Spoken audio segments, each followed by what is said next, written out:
One here is group A2H, and we can present a group assignment. Here's team member. I split all problems into 10 marks question and distribute them among team members to ensure fair time. Hello, my name is Gao Siqi. To assess whether the sample of age data follows a normal distribution, a normal probability plot is constructed to visually evaluate the normality of the dataset. First of all, I sorted all the age values in ascending order. Next, for each ordered value, I calculated the corresponding percentile. After computing the percentiles, I converted each of them into a standard normal quantile, or z-score, with both the actual age data and the theoretical z-scores ready. I created a scatter plot in Excel. The horizontal axis represents the theoretical quantiles from the standard normal distribution. The vertical axis represents the actual observed age values, and a trend line was added to the plot to visually assess the linearity of the relationship. In conclusion, the normal probability plot suggests that the age data are approximately normally distributed. The general linearity of the points indicates that the assumption of normality is reasonable. To assess whether there is a significant difference in the age distribution of male and female LRT passengers, I used the Mann-Whitney U-test. Firstly, all 110 ages were combined and ranked from lowest to highest, regardless of gender, and the sum of ranks for each group was calculated. Then Mann-Whitney U-test statistics were computed. After calculation, the test's statistic was standardized into a z-score, and finally we obtained the corresponding two-tailed p-value. By analyzing the result of the Mann-Whitney U-test, we can conclude that there is no statistically significant difference in the age distribution of male and female LRT passengers. Hello everyone, I'm Shenyang Zhilun from Group A2H. Today I'm going to talk about the question 1C and D part.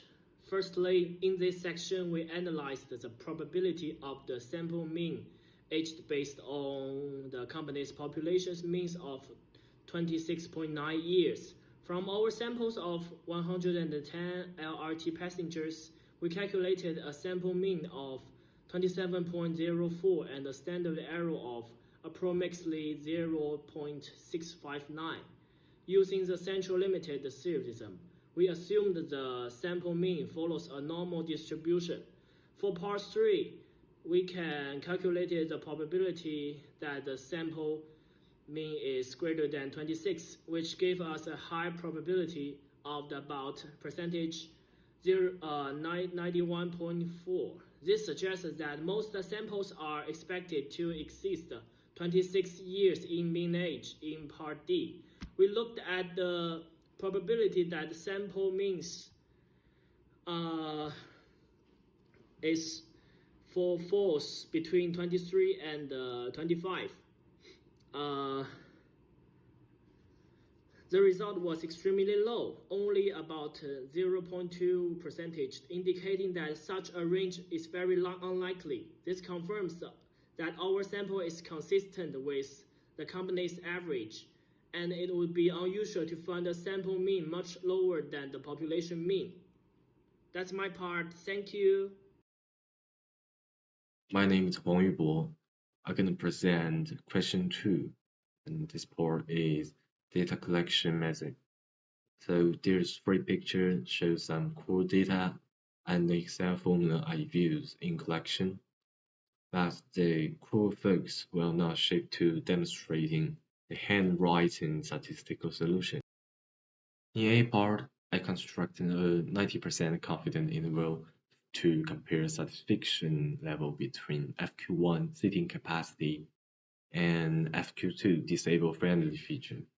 The proportion of satisfied passengers were 49% for FQ1 and 63% for FQ2. So the confidence interval for the different was in this range. And as you see, which excludes 0. So I conclude that passengers are significantly more satisfied with disabled-friendly feature.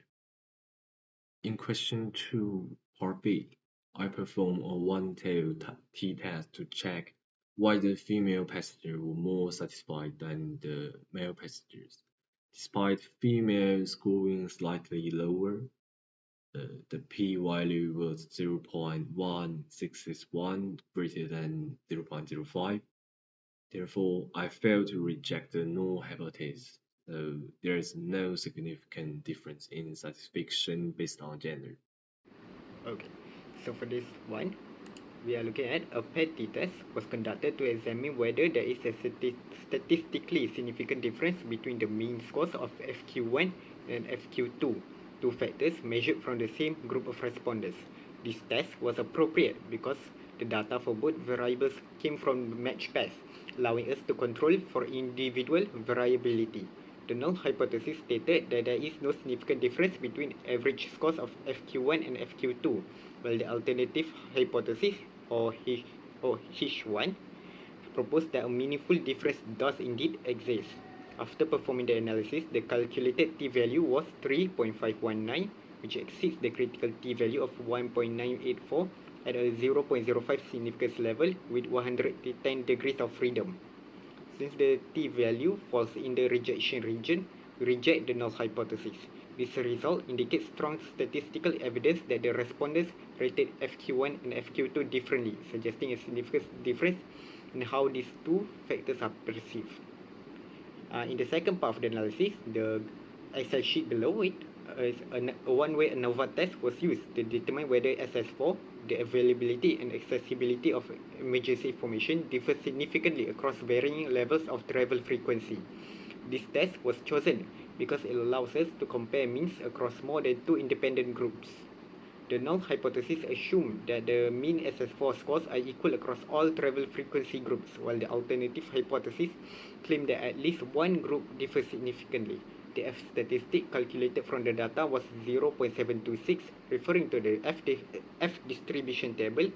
The critical value at a 0.05 significance level with the degrees of freedom df1 and df2 106 was found to be 2.69. Since the calculated F statistic is less than the critical value, we fail to reject the null hypothesis. This suggests that there is insufficient evidence to conclude that perceptions of SS4 vary meaningfully based on how frequently respondents travel. Hello, my name is Sana, and in this presentation I'll be discussing the results of the chi-square test of independence, which was conducted to analyze whether there is a relationship between gender and private transport in the data. Firstly, let's look at the two hypotheses which were set up for this analysis. The null hypothesis suggests that there is no significant relationship between gender and private transport, which means that whether a person is male or female doesn't affect whether they choose a private transport. On the other hand, we have the alternative hypothesis, which suggests that there is a relationship between these two variables. Using the data from the respondents and categorizing them by gender and whether they use the private transport or not, we then analyze this data using the chi-square test to assess the relationship between these two categorical variables. After conducting the test, the results, as you can see here, we have obtained a chi-square statistic of 0.0401 and the p-value of 1.0. And for chi-square test, we compare the chi-square statistic with a critical value. The critical value at a 0.05 significance level for 1 degree of freedom is 3.841.